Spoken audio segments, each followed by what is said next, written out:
The Flash. For me personally, I'm kind of disappointed that they chose to retell the Flashpoint paradox from a different style or different perspective. They essentially did the Flashpoint paradox, but essentially set in a different set of events that we're used to seeing, such as not being Thomas Wayne, but it actually being Bruce Wayne, but from a different multiverse, different timeline. Whatever the situation may be, they chose to go in that direction.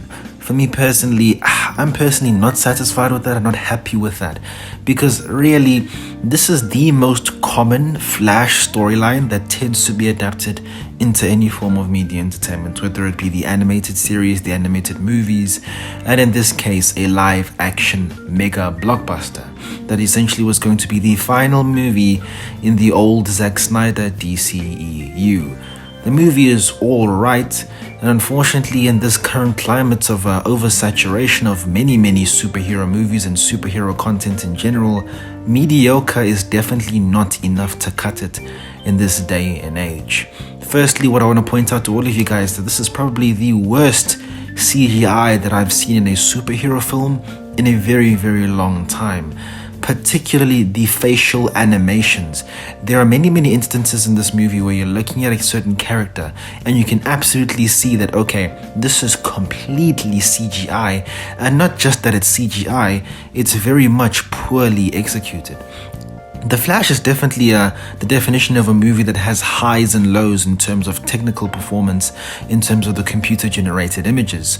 If we're talking about the instances, particularly in the beginning of the movie, when the Flash is running very fast from a different place, I think when he was running from his home of Central City over to Gotham City, you can see the various buildings in the background, and it looks very cool when he's going very quickly, and the images that you are shown over there. But in other instances, it looks very bad. For example, the facial images. Another instance where it looks very bad is when the Flash is time traveling. Compared to how it was handled in the previous movie where we saw time traveling in the Snyder Cut and the Zack Snyder version of the Justice League, and compared to here when he's on this chrono status ball where it's essentially CGI images of him returning back in time, it doesn't look as good at all.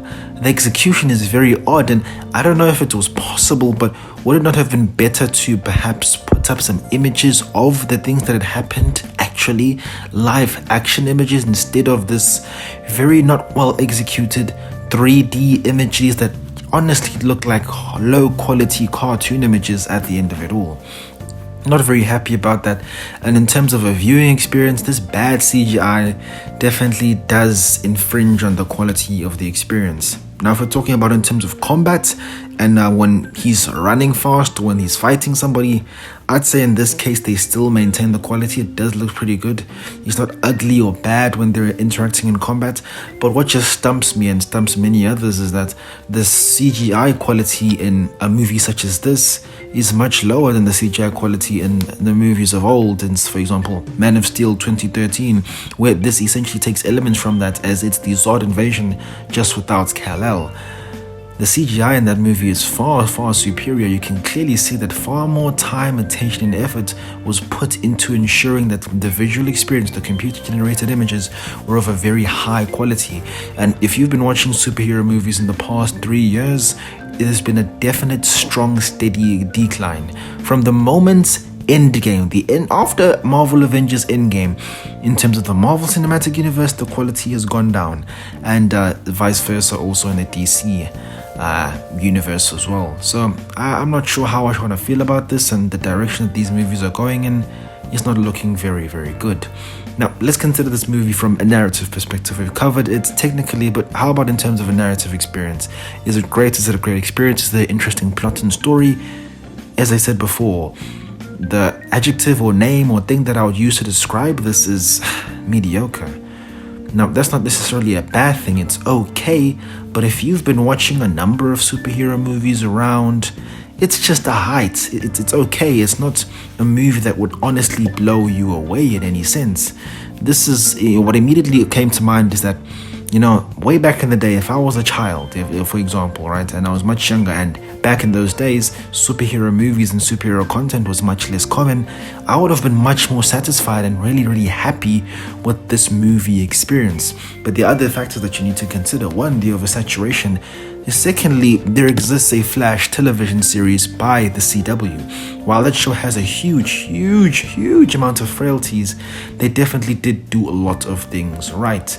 Now, when watching this movie, I wasn't comparing it to that TV show, but it's just something to keep in mind in that, okay, this has been done before, Flashpoint Paradox has been done before, you've seen this before, how is this iteration going to be phenomenal?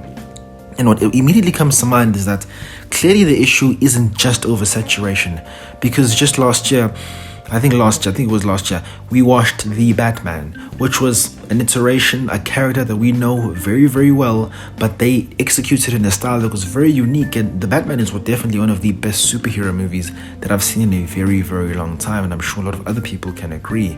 So it was clear to me that yes, the market definitely is oversaturated with superhero content, but if you have a very, very high quality movie, a great story to tell, a unique storytelling style, and a perspective of the character that we have not yet seen, you will be able to garner a huge fan base, and a lot of people will be able to enjoy your movie. And this Flash movie was unable to do that. The characters were okay, and it was great to see a great cameo by Michael Keaton. He definitely did well, and it was cool to see him come back. I would definitely like to see him come back again if they do choose to make a Batman Beyond movie, perhaps in the future. But yeah, dude, Michael Keaton was alright. Ezra Miller, Barry 1 and Barry 2, they were okay. A little bit funny to experience and see how much more mature Barry has become compared to his previous iteration. And I'll be honest with you, the most annoying character is definitely Barry 2, and his immaturity and foolishness is definitely something that will frustrate you throughout the entire movie. As for me personally, I found his interjections, his whatever he was doing, not really to be endearing or interesting in any way. He was just okay, and he was there. Yeah, he had powers for quite a large portion of the movie, and it was cool because this is one thing I'll point out. I think unintentionally they were also trying to make this into an origin movie by having Barry number 2 inherit his powers, and the first Barry losing his powers, and the other one inheriting his powers. So we kind of also got the vibe of an origin movie in this movie, even though that wasn't exactly the case, but it is what it is. Secondly, I'm not sure why they chose to do this, but when he puts on his suit, his electricity changes to yellow. I don't know why that happens, or why they chose to make that decision. It was unique in the sense where, okay, the Flash, usually his lightning is that orange and yellow, but in this case, in the Snyderverse or whatever in the DCEU, his lightning is blue, and I thought it was pretty cool that it was like that. But I don't know what reason they did that. Perhaps it was to differentiate the two Barrys in the final fight, but it was whatever, bro. I'm not really pressed, or what did I really care about that? But it is what it is. We continue to move, and that's a small little gripe that we can look past. So in terms of we've considered the characters that are there, and of course Supergirl is there, but she definitely plays a very minuscule role. I expected her to play a little bit of a larger role, but at the end of the day, she pretty much did nothing throughout the entire movie. And as you see, you'll find that out. And if you've seen it, you definitely know that she ended up not doing too much, but she was there to help. By the end of it all, I thought the plot was just okay. We've seen the Flashpoint Paradox executed before. In my personal opinion, this is probably the weakest iteration of it. If you've seen the Flashpoint, the animated movie, you've seen that if you've read the comics. If you've perhaps watched the iteration that was done in the Flash TV show, that was a little bit more interesting. Here, it's okay. It was cool for them to re-implement some aspects that were done in Man of Steel and to bring back the invasion of Zod. That was pretty cool, but not too much was done with that in terms of a narrative perspective. He was essentially just the big bad that they had to deal with, and him being completely a CGI model wasn't really that great as well. So it was just alright overall, and unfortunately alright and okay is the word that I would associate with this movie as a whole. It's not a bad movie by any means, There definitely are some computer-generated issues there, but that's something that you can toss to the wayside if you're willing to forgive the movie and those elements. But those are my thoughts on it. If I'm to give the movie a rating out of 10, personally, I'd have to give it a 6 out of 10.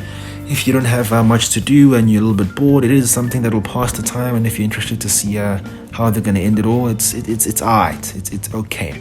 And by the end of it, they definitely seem to execute a reset. And I wonder how this movie is going to pan out and play into the restructuring of the DC movies universe. I'm interested to see how that's going to plan out. So those are my thoughts, guys. Leave your thoughts down there in the comments. How did you feel about the Flash movie? Were you thoroughly entertained? Do you disagree with my rating? Yeah, tell me how it was special to you, and yeah, just tell me your thoughts down there in the comments and let's have a dialogue. So yeah, take it easy, gents.